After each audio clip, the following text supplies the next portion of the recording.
ప్రియమైన సహోదరి సహోదరులారా, మీకు శుభవార్త. 2025వ సంవత్సరంలో మొత్తం 365 అంశాలను మీతో పంచుకోబోతున్నాము.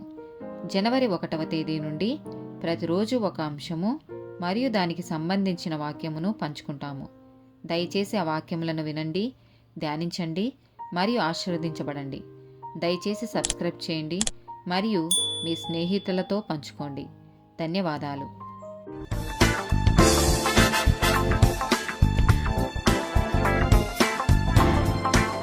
70th డే టాపిక్ సహకారం. ప్రసంగి గ్రంథము 4వ అధ్యాయము 9 నుండి 12 వచనాలు. ఇద్దరి కష్టము చేత ఉభయులకు మంచి ఫలం కలుగును గనుక ఒంటిగాడై ఉండుట కంటే ఇద్దరు కూడియుండుట మేలు. వారు పడిపోయినను ఒకడు తన తోడివానిని లేవనెత్తును. అయితే ఒంటరిగాడు పడిపోయిన ఎడల వానికి శ్రమయే కలుగును, వాలి లేవనెత్తువాడు లేకపోవును. ఇద్దరు కలిసి పండుకొనిన ఎడల వారికి వెట్ట కలుగును. ఒంటరిగానికి వెట్ట ఎలాగు పుట్టును? ఒంటరియగునొకని మీద మరియొకడు పడిన ఎడల ఇద్దరు కూడి వాని నెదిరింపగలరు. 3 పేటల త్రాడు త్వరగా తెగిపోదు కదా.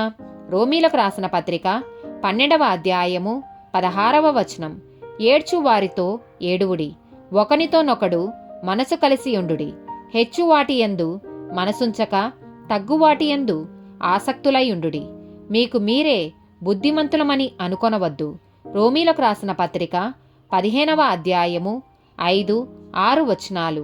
మీరేకాభావము గలవారై ఏకగ్రీవముగా మన ప్రభువైన యేసుక్రీస్తు తండ్రియగు దేవుని మహిమపరచు నిమిత్తము క్రీస్తు యేసు చిత్తప్రకారము ఒకనితోనొకడు మనసు కలిసిన వారై యుండునట్లు ఓర్పునకును ఆదరణకును కర్తయ్యగు దేవుడు మీకు అనుగ్రహించునుగాక. 1 కొరింథీయులకు రాసిన పత్రిక 1వ అధ్యాయము 10వ వచనం.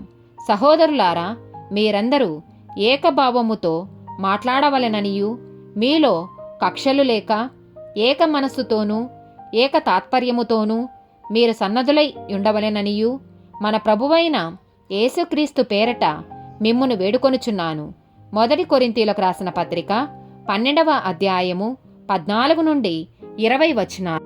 శరీరం ఒక్కటే అవయముగా ఉండక అనేకమైన అవయములుగా ఉన్నది. నేను చెయ్యి కాను గనుక శరీరంలోని దానను కానని పాదము చెప్పినంత మాత్రమున శరీరంలోనిది కాకపోలేదు. మరియు నేను కన్ను కాను గనుక శరీరంలోని దానను కానని చెవి చెప్పినంత మాత్రమున శరీరంలోనిది కాకపోలేదు. శరీరమంతయు కన్నైతే వినుట ఎక్కడా? అంతయు వినుటైతే వాసన చూచుట ఎక్కడా? అయితే దేవుడు అవయములలో ప్రతిదానిని తన చిత్తప్రకారము శరీరంలో నుంచెను. అవన్నీయు ఒక్క అవయమైతే శరీరమెక్కడా? అవయములు అనేకములైనను శరీరమొక్కటే. ఆమెన్.